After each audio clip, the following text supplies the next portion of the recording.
Olá, seja bem-vindo para mais uma aula do nosso curso Teologia, Deus o Pai. Nesta aula nós iniciaremos um tema muito importante, que é chave para o estudo da teologia. Eu estou me referindo à questão do método teológico. Quando nós falamos em método, nós estamos pensando a respeito do modo como nós produzimos alguma coisa, a maneira como nós fazemos alguma coisa. Nós temos definido teologia como sendo um discurso acerca de Deus. É falar da parte de Deus para a nossa geração. É falar de uma forma contextualizada e abençoadora. Já vimos também que teologia não é simplesmente estudar ou usar teologia, não é simplesmente pegar algum livro antigo e tentar aplicá-lo. Não, é fazer algo que seja relevante. Então, a pergunta que nós temos para responder a partir desta aula, também na próxima aula continuaremos, é esta: como nós podemos desenvolver uma teologia relevante? Como é que nós podemos fazer teologia? Quando eu digo fazer teologia, eu não estou dizendo que nós vamos, de repente, pegar todas aquelas coisas tão importantes que nós já temos aprendido, jogar fora e querermos fazer algo totalmente novo. Não, vamos nos lembrar que quando nós estamos na tarefa teológica, quando nós estamos desenvolvendo esse discurso acerca de Deus, nós não estamos sendo os primeiros. Pelo contrário, nós fazemos parte de uma grande família, da Igreja de Deus, da Igreja de Cristo, para a qual Deus já tem se revelado ao longo dos séculos. Então é importante nós valorizarmos tudo aquilo que já foi ensinado, tudo aquilo que Deus já falou com o seu povo hoje. Mas, como nós já vimos também, e uma coisa que você já deve ter percebido é que nós sempre estamos voltando e frisando alguns pontos que nós já vimos no passado e vimos no decorrer das aulas, e isso é importante para você fixar na sua mente. Como nós já vimos também, o nosso grande desafio é desenvolver uma teologia viva, uma teologia que seja relevante para os nossos dias. É tratar de assuntos que os teólogos do passado não trataram porque não eram problemas da época deles. Então, a pergunta: como é que se faz isto? E é exatamente para responder essa pergunta ou iniciar um processo no qual você pode começar a pensar sobre isso, é que nós introduzimos então neste curso algumas aulas nas quais nós vamos falar sobre o método teológico. E quando nós falamos sobre o método teológico, nós destacamos, e iremos falar sobre isso, destacamos 4 pontos, 4 aspectos. O método teológico envolve o aspecto prático, o aspecto racional e o aspecto reprodutivo e o aspecto produtivo. Nesta aula, nós estaremos abordando os 2 primeiros aspectos, ou pelo menos parte deles. Estaremos falando sobre o aspecto prático. Toda teologia tem que ser prática. Vamos conversar um pouco sobre isso para você entender o desenvolvimento ou as implicações disso que nós acabamos de falar, o aspecto prático tanto na esfera pessoal como na esfera comunitária. E a teologia também precisa ser racional no sentido de fazer o uso da cultura. Então nós vamos estar, no decorrer da aula de hoje, pensando inicialmente nesses 2 primeiros aspectos do método teológico. Mas não se esqueça, o nosso alvo é a glória de Deus. É ver a beleza de Deus sendo manifesta em todas as esferas da nossa sociedade. E é por isso que você está estudando, porque você deseja falar de Deus, mas falar de Deus de forma responsável. Senhor, dá-nos a Tua graça neste dia e ajuda-nos a compreendermos as Tuas verdades santas e toma-nos pelas mãos A tua palavra diz que o Senhor é o Deus que nos toma pela mão direita e diz: não temas, que eu te ajudo. Nos ajude, Senhor, nessa tarefa tão importante de falar do Senhor para a nossa geração de uma forma responsável. A teologia precisa ser, por natureza, prática. Ou a teologia é uma teologia prática, ou ela não é teologia. Porque teologia que fica apenas divagando sobre o mundo das ideias e conceitos e coisas que não diz respeito ao dia a dia, que não diz respeito à nossa vida prática, é uma teologia que, na verdade, é um simples discurso filosófico. Teologia, ela tem o seu aspecto prático. E nós vamos, nesse momento, estarmos pensando sobre esse aspecto prático. O aspecto prático diz respeito à nossa vida, ao nosso dia a dia, o contexto que nós vivemos. O aspecto prático diz respeito à minha vida pessoal com Deus e diz respeito ao meu relacionamento com a sociedade, com a comunidade. Quando nós falamos do aspecto prático, nós queremos dizer o seguinte, que a teologia ela sempre vai partir de uma situação a ser respondida. Ela vai partir de um problema específico, de uma situação que esteja exigindo uma resposta, esteja exigindo uma palavra. Isso é ser um instrumento nas mãos de Deus. Porque, como nós vimos, teologia é um discurso acerca de Deus. E Deus deseja ver a sua glória sendo manifesta no mundo, na sociedade, em todas as esferas do nosso cotidiano e em todas as áreas da nossa própria vida. Deus deseja ver a sua glória, ou seja, aquilo que Ele é, sendo mostrado para todos através da nossa vida. E nós sabemos que, tanto na nossa vida pessoal, como na sociedade ao nosso redor, existem várias coisas que não estão em plena sintonia com aquilo que Deus é. Várias coisas que não estão demonstrando, não estão manifestando a glória e a beleza de Deus.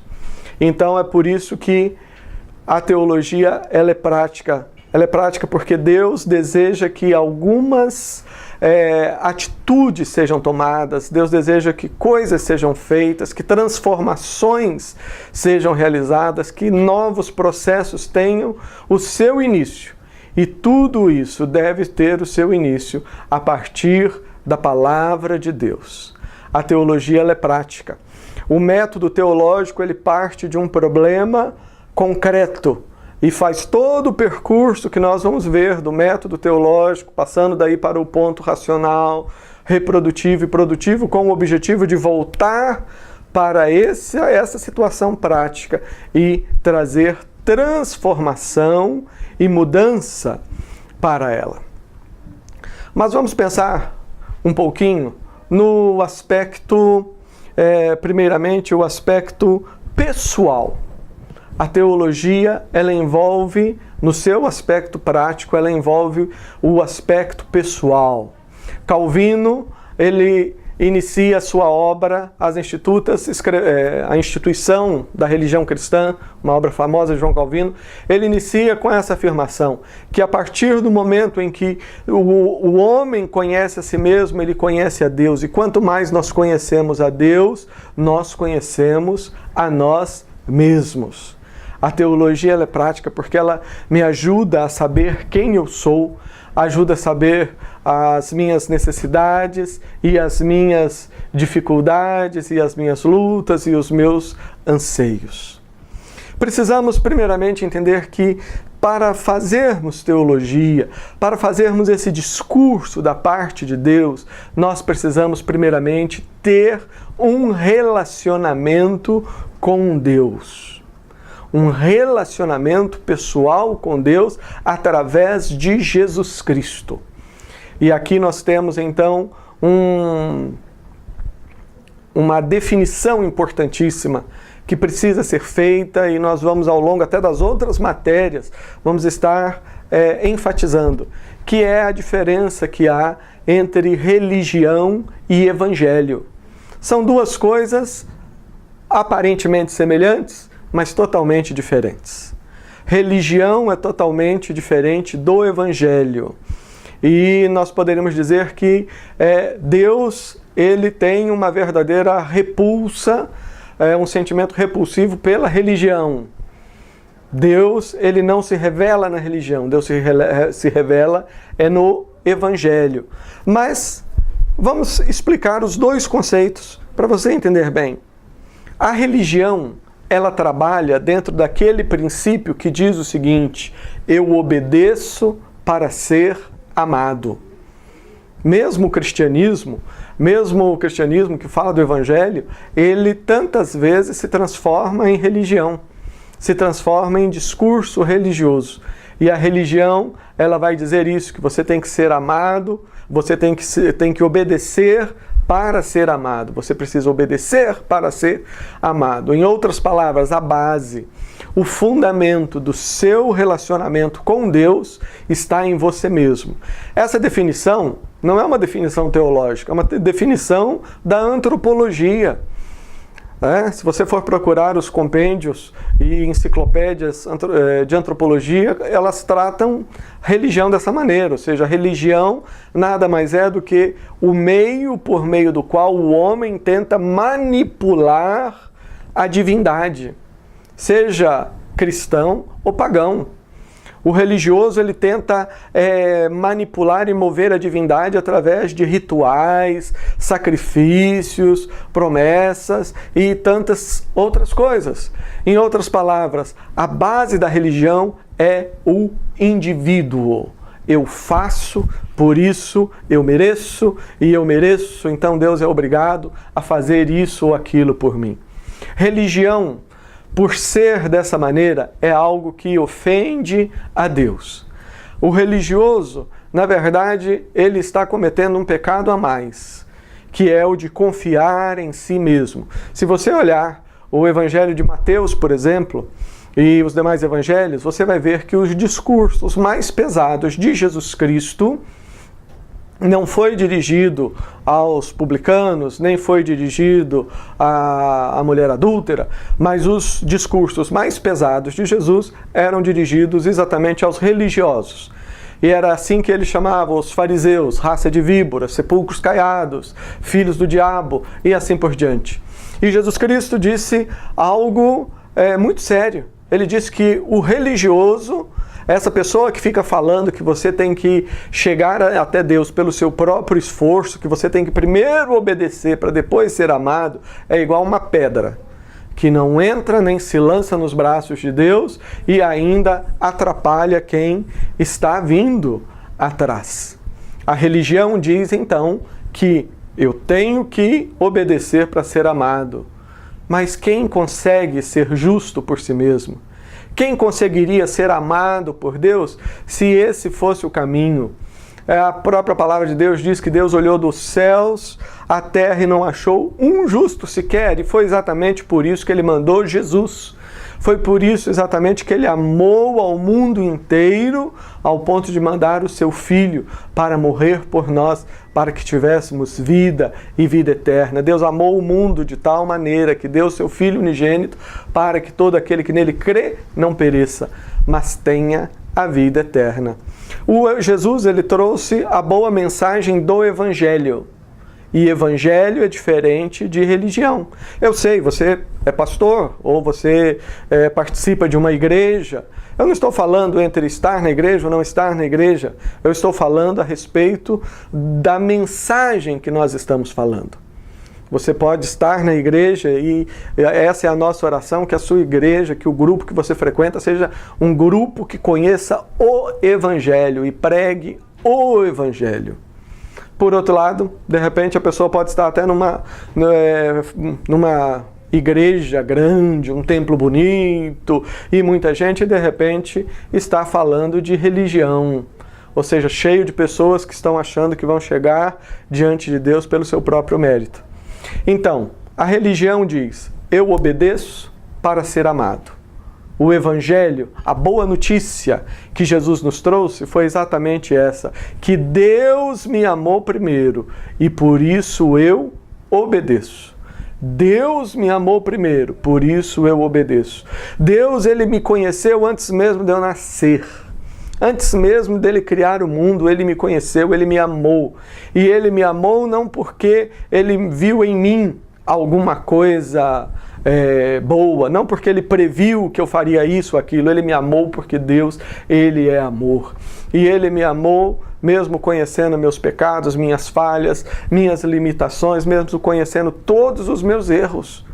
Quando Jesus Cristo lá na cruz, Ele entregou o seu Espírito, Ele disse ao Pai, está consumado. E essa é uma palavra grega, a palavra que Ele usou, a palavra de telestai, que significa está pago, está quitado. Que coisa maravilhosa, Jesus Cristo lá na cruz, há mais de 2000 anos atrás, eu nem existia, Ele já me conhecia, Ele pensava em mim, e na cruz Ele levou o meu pecado, e levou a lista completa, porque Ele sabe quantos anos eu vou viver, e Ele pegou a minha lista toda, colocou diante de Deus e disse, está quitado. Olha só que diferença tão grande. Uma coisa é você dizer que não, eu tenho que, primeiramente, eu tenho que obedecer para merecer o amor de Deus. Outra coisa é você saber que, ó, Deus me amou primeiro, então eu obedeço. E eu obedeço não é para ser salvo, porque a salvação não é pelas obras, para que ninguém se glorie. Não, eu obedeço porque eu já fui salvo. Eu não estou obedecendo para Deus gostar de mim. Eu estou obedecendo porque Deus, Ele mostrou o seu amor por mim quando eu ainda era um pecador, quando eu ainda estava separado dEle por causa dos meus delitos e pecados. Eu me lembro que certa vez, meu filho, ainda criança, chegou para mim e fez a seguinte pergunta. Ele me perguntou, papai, se eu falar um palavrão, se eu xingar alguém, se eu falar um palavrão, eu vou para o inferno por causa disso?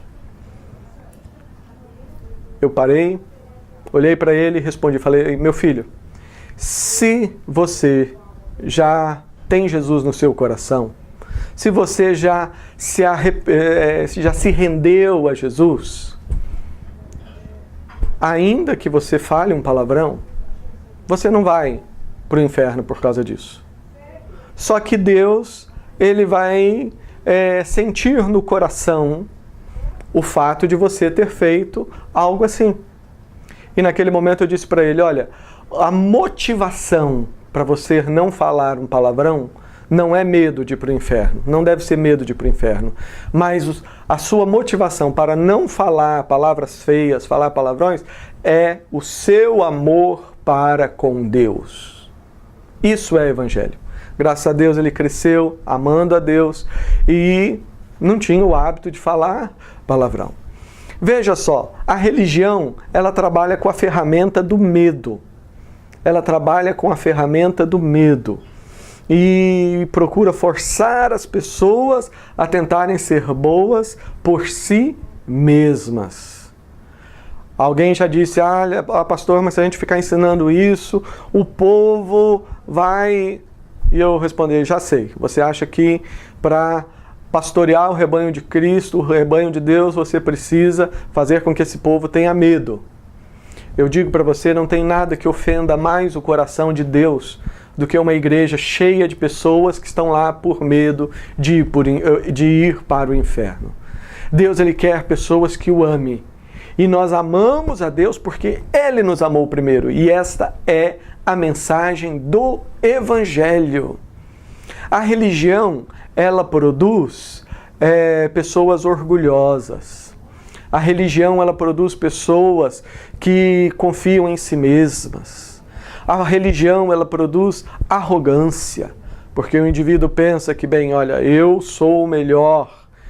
Como aquela parábola do publicano e do fariseu que foram orar e o publicano levantava as mãos e dizia, ó Senhor, eu te louvo porque eu não sou como um pecador como esse.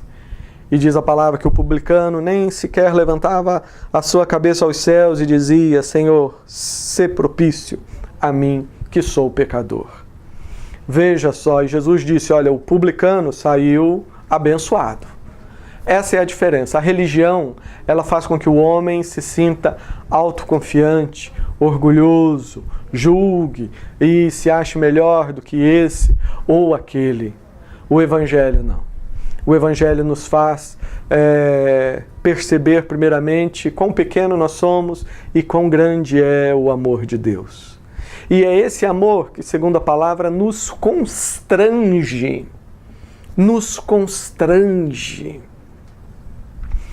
Foi por isso que naquela ocasião, quando meu filho fez aquela pergunta, eu disse, olha, a sua motivação na vida deve ser não o medo de ir para o inferno. A sua motivação é o amor a Deus. A religião trabalha com o medo. O Evangelho trabalha com o amor. A religião produz um hipócrita, um fariseu. O Evangelho produz novas vidas. O Evangelho, ele mexe não só com a mente, mas é Deus trabalhando dentro do indivíduo, dentro de você. Deus transforma. É maravilhoso você entender isso, porque esse é o ponto de partida da teologia, é o aspecto pessoal, é quando você vai estar na presença de Deus, em comunhão com Ele, porque não tem, o nosso relacionamento não é um relacionamento com livros, com estante. O nosso relacionamento é com o Deus vivo, é com o Pai, com Ele que é o nosso relacionamento. Nós estamos nos relacionando com Ele, é com o Pai.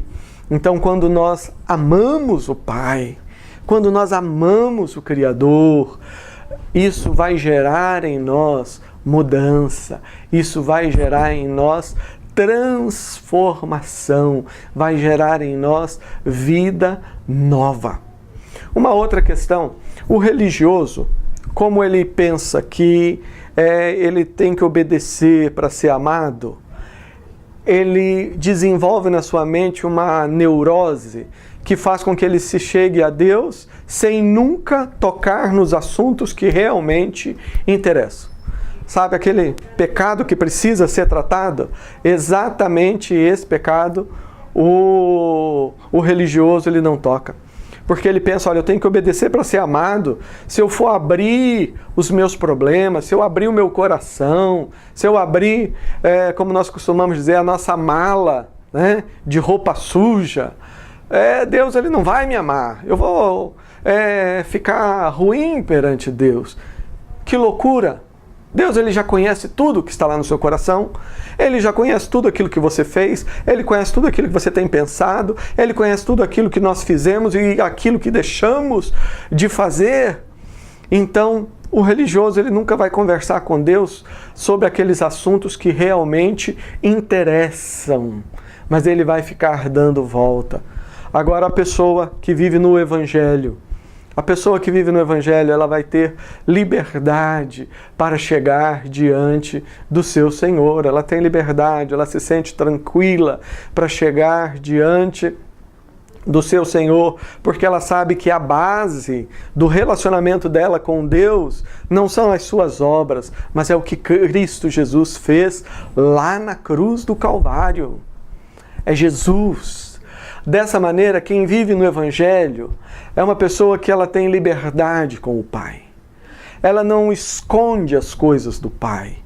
Ela não fica temerosa diante do Pai, mas ela abre o coração, ela se derrama, ela confessa os pecados, ela fala, ela busca, ela ama, ela quer agradar, porque a religião cria uma máscara. O Evangelho nos dá um novo coração, Esse relacionamento pessoal com Deus, ele é fundamental, é o nosso ponto de partida para fazer teologia. Não adianta nós nos levantarmos querendo falar em nome de Deus, falar das coisas de Deus, se nós não estamos nós mesmos vivendo em comunhão com Deus. E para viver em comunhão com Deus, nós precisamos ir pelo caminho do Evangelho e não da religião.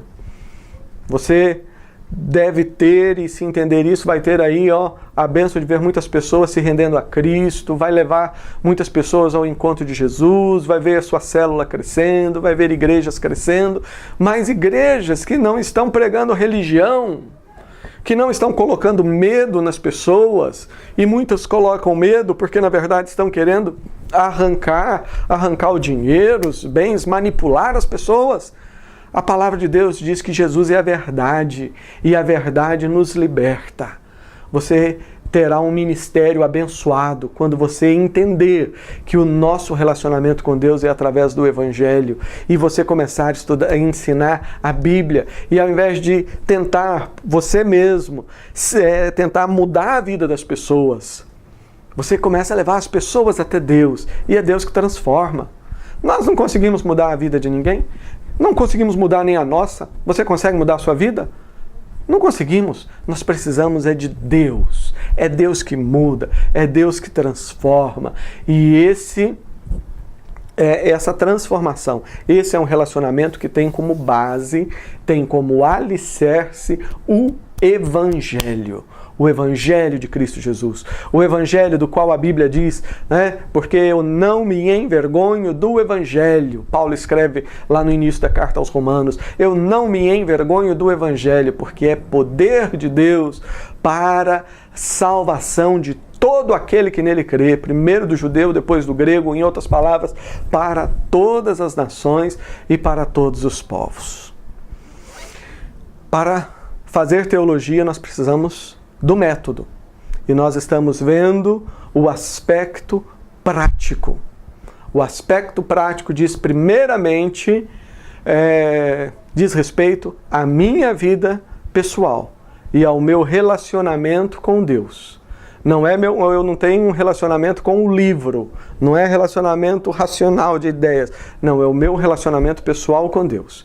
E esse relacionamento pessoal que é nutrido pela palavra, é nutrida pela oração, pelo jejum, esse relacionamento ele se dá através do Evangelho e não da religião. Religião ensina que você tem que obedecer para ser amado. O Evangelho diz, Deus amou você primeiro e por isso é que nós podemos obedecer. Religião afasta de Deus e cria fariseus. O Evangelho nos aproxima para o coração do Pai e produz novas vidas. Vemos então, inicialmente, esse aspecto tão importante do aspecto prático do método teológico, que é o aspecto que diz respeito à nossa própria vida e ao nosso relacionamento com Deus. Sem relacionamento íntimo, verdadeiro, através do Evangelho, nós não seremos capazes de sermos para esse mundo a bênção que Deus tem planejado. Que Deus te abençoe e ajude você a compreender no fundo do seu coração essa verdade abençoadora e maravilhosa. Hoje nós estamos falando a respeito do método teológico e falamos que vamos gastar algumas aulas para abordar esse aspecto importante. E o que é o método? O método é a maneira, é o caminho através do qual nós poderemos falar a respeito de Deus de uma maneira responsável para o mundo ao nosso redor. Nós destacamos que durante este período nós vamos estar falando sobre os 4 aspectos do método teológico. Vamos estar falando do aspecto prático, do aspecto racional, do aspecto reprodutivo e do aspecto produtivo. Falamos há pouco, iniciando o aspecto prático, nós falamos da vida pessoal, a vida do indivíduo. E falamos que a vida do indivíduo, a nossa vida, o trabalho nosso como teólogos, ele tem o seu início no nosso relacionamento com Deus. À medida que nós nos relacionamos com Deus, é que vai fazer sentido a nossa teologia. Não tem sentido você querer falar da parte de Deus se você mesmo não tem uma vida nutrida, uma vida de comunhão na presença do Senhor. Então, o aspecto prático nos fala dessa necessidade de um relacionamento com o Senhor. A teologia, ela parte do aspecto prático. E esse aspecto prático diz respeito à vida. Primeiramente, a vida pessoal. Mas agora nós queremos destacar o aspecto comunitário. A nossa vida em sociedade.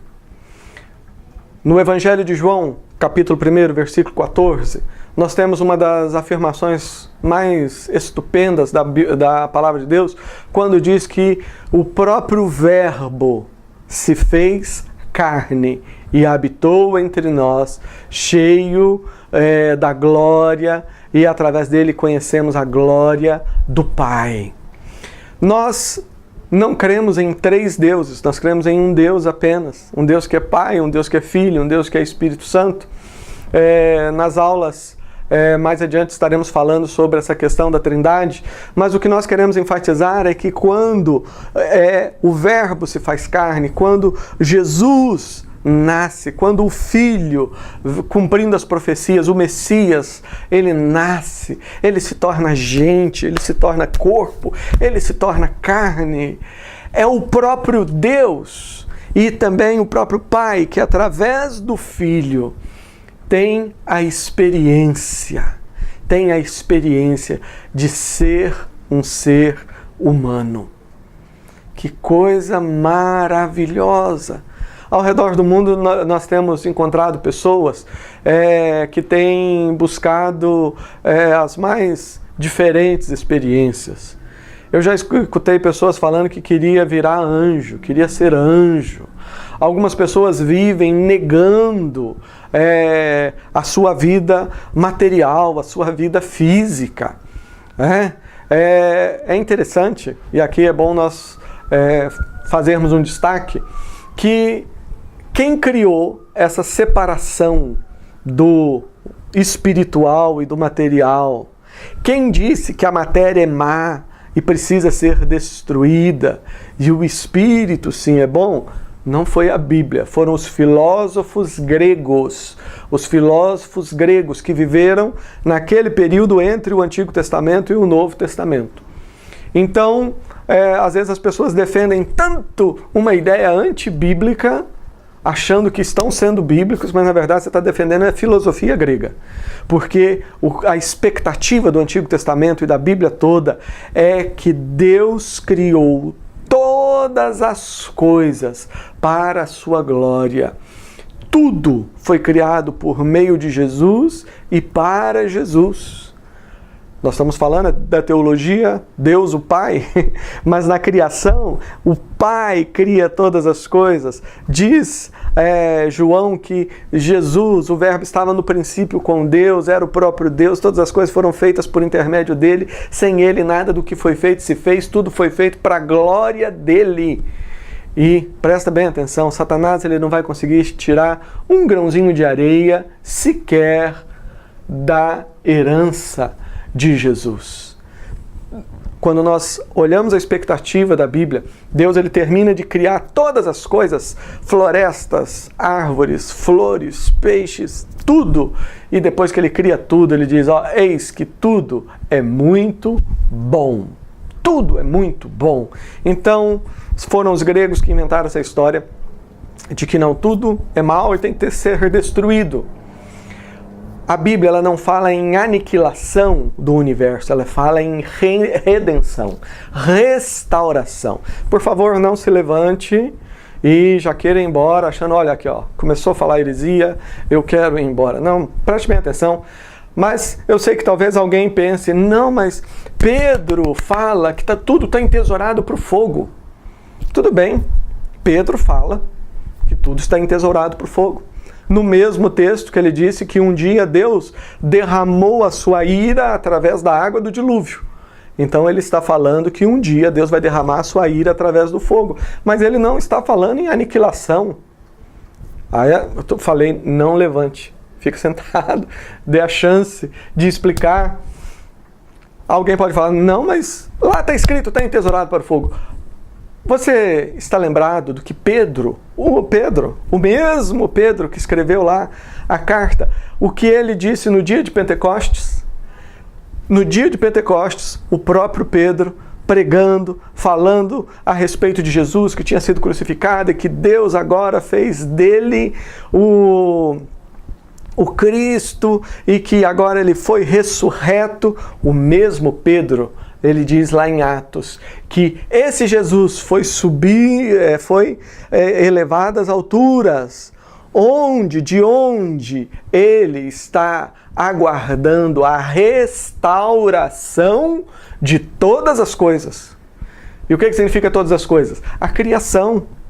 Então veja só que interessante. Será que Pedro mudou de ideia? Lá em Pentecostes ele achava que Deus ia restaurar tudo. Aí depois no meio do caminho, Pedro entendeu, não, vai ser destruído? Logicamente que não. A Bíblia ela não se contradiz. Lá na carta de Pedro, Pedro está falando, Deus está falando através dele, que um dia haverá juízo sobre toda a terra. E nós sabemos que esse dia se aproxima.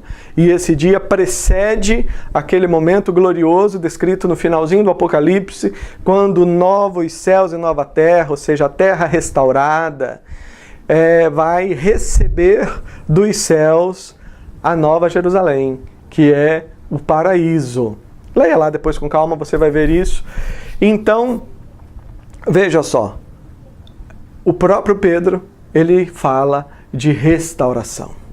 Então, nós precisamos começar a ter uma atitude diferente, diferenciada em relação a este mundo no qual nós vivemos, em relação à sociedade ao nosso redor. Nós não devemos ficar vivendo uma situação de negação. Não, nós precisamos entender que tudo foi criado para a glória de Deus e que todas as coisas precisam ser restauradas, que a beleza de Deus precisa estar sendo vista em todas as coisas. Então, o ponto de partida da teologia diz respeito ao aspecto prático. Se uma igreja que fica trancada lá nas 4 paredes lá do seu salão e só pensando no futuro, ou só pensando em um dia morar nas nuvens ou virar anjo, é uma igreja que não vai ser relevante. A pergunta é: quais são os problemas que as pessoas que vivem aí ao seu redor estão enfrentando? Qual o tipo de luta? Sentido para a vida? Depressão? Quais são os problemas? Violência? Fome? Quais são os problemas que você vê no seu bairro? Prostituição? Criança sem esperança? O que é que você está vendo? Deus se fez carne para sentir o que nós sentimos. E Ele agora continua sentindo o que nós sentimos. Ele continua abraçando a humanidade através dos nossos braços, porque nós somos corpo de Cristo. Então esse é o ponto, é o aspecto prático da teologia. É quando eu paro para pensar nas coisas que estão ocorrendo ao meu redor. Quando eu me deixo tocar pela vida. Quando eu começo a prestar atenção no sofrimento das pessoas e começo a perguntar: Pai, o que o Senhor quer que eu faça?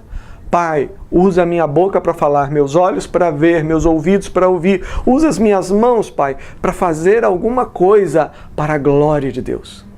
Teologia, fazer teologia, portanto, não é escrever livros simplesmente. Não, teologia, estudar teologia significa buscar na Bíblia as respostas que vão ser o suporte da minha prática. Ou seja, eu vou buscar na Bíblia a orientação sobre o que eu devo fazer para glorificar Deus na minha geração, para fazer com que o Evangelho transforme vidas. Teologia, o método teológico, inicia primeiramente com o aspecto prático. E esse aspecto prático diz respeito à minha vida em sociedade. Que Deus abençoe a cada um de nós e nos dê olhos abertos. Quais são as situações que estão ocorrendo na sua cidade, no seu país, no seu bairro? O que Jesus Cristo estaria fazendo se Ele estivesse no seu lugar? Quais os problemas que estão indignando o seu coração? Muitas vezes nós temos que orar como Davi orou, pedindo: Senhor, desvenda os meus olhos para que eu contemple as maravilhas da tua lei. Se você quer ser um teólogo, alguém que fala de Deus, fala de Deus de uma forma abençoadora, de uma forma relevante, nós precisamos orar, dizendo: Senhor, desvenda os nossos olhos para que eu veja o mundo que nos rodeia com os teus olhos e sinta isso de acordo com o teu coração. Nós iniciamos hoje a nossa caminhada dentro do método teológico, ou seja, como é que se faz teologia. Fazer teologia significa fazer um discurso acerca de Deus. Significa falar de Deus de uma forma relevante. Falar de Deus de uma forma transformadora. São muitos os desafios que a teologia tem hoje. São muitos os problemas, as situações que nós temos ao nosso redor. As pessoas, elas estão precisando, elas estão sedentas da palavra de Deus. Mas a palavra de Deus que se revela através do Evangelho e não através de um discurso religioso. Hoje nós vimos o primeiro ponto, que é o aspecto prático, o ponto de partida da teologia. E vimos que esse aspecto prático, ele tem dois aspectos fundamentais. Primeiramente, o aspecto pessoal. É o ponto de partida, é o aspecto pessoal. É o meu relacionamento com Deus. Não tem como eu ser usado por Deus, não tem como você ser usado ou usada por Deus aí no seu contexto, na sua cidade, na sua vila, enfim, onde Deus te colocou. Não tem como você ser uma bênção nas mãos de Deus se você não estiver cheio da presença de Deus, não estiver vivendo na plenitude do Espírito Santo. Sim, porque teologia significa amar a Deus, né? De todo o entendimento. O objetivo dela, como já vimos, é nos levar a amar a Deus de todo o entendimento. Mas também nós temos que amar a Deus de todo o coração. Então o ponto de partida é a minha vida, é o meu relacionamento com Deus, através da palavra, através de Jesus Cristo, não achando que eu mereço alguma coisa, como faz a religião, que diz que não, eu obedeço para ser amado. Não, eu me aproximo de Deus sabendo que eu não sou nada, que eu não mereço nada, que há apenas um justo e esse justo é Jesus e é pelas suas pisaduras que eu fui sarado. Então eu chego com liberdade na presença dele, sabendo que diante do Pai eu tenho um advogado que é Cristo, sabendo que diante do Pai eu tenho um sumo sacerdote que ele mesmo experimentou e passou por todas as coisas que eu tenho passado. Então Deus me acolhe. É aquela parábola linda do filho pródigo, quando o pai permitiu que o filho mais novo fosse, mas ao mesmo tempo ficou ali aguardando o seu retorno. Aquela parábola foi contada por Jesus para nos falar do Pai. O Pai que espera, que abraça. O Pai que nos abraça, porque Ele é um Deus de graça e misericórdia. Então, o aspecto prático envolve minha vida pessoal. Como está a sua vida com Deus? Existe aí alguma coisa que você não tem conversado com o Pai? Você está tentando enganar a você mesmo, achando que você já é bom o suficiente? Depois da aula, quando você chegar na sua casa, como diz a palavra de Deus, vá lá para o seu lugar secreto de oração e converse com Deus sobre a sua vida, sobre essas coisas. Mas não tenha medo de abrir a mala de roupa suja. Não seja religioso. Deus, ele já sabe tudo que tem na sua mala. E foi por isso que Jesus morreu na cruz. E lá na cruz ele disse: está consumado, está quitado. Desenvolva uma vida de relacionamento com Deus. E assim Deus vai começar a colocar no seu coração aquelas coisas que o estão incomodando aí onde você vive. E à medida que você tiver comunhão com Ele, Ele vai mostrar como é que Ele deseja usar você para mudar a situação de tantas vidas e de tantas pessoas. E vimos também que esse aspecto prático tem o seu aspecto comunitário. Ou seja, Esse envolve a nossa vida em sociedade. Nós precisamos olhar ao redor, sentir a dor do outro, sentir a lágrima do outro, estarmos prontos para abraçar as pessoas, para sermos de fato o corpo vivo de Cristo.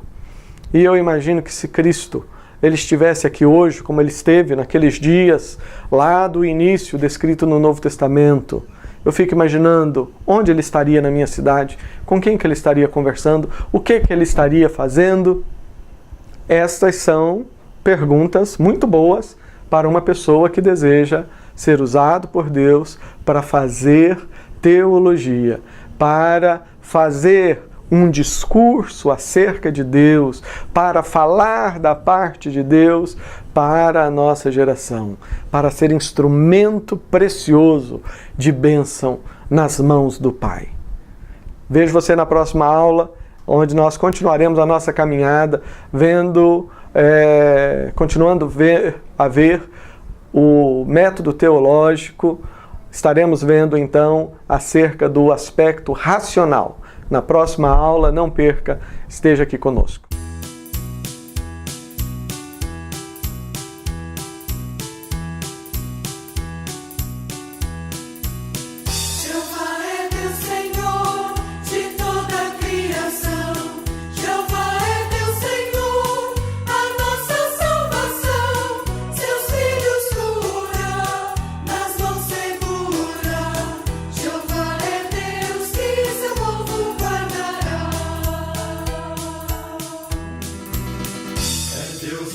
Deus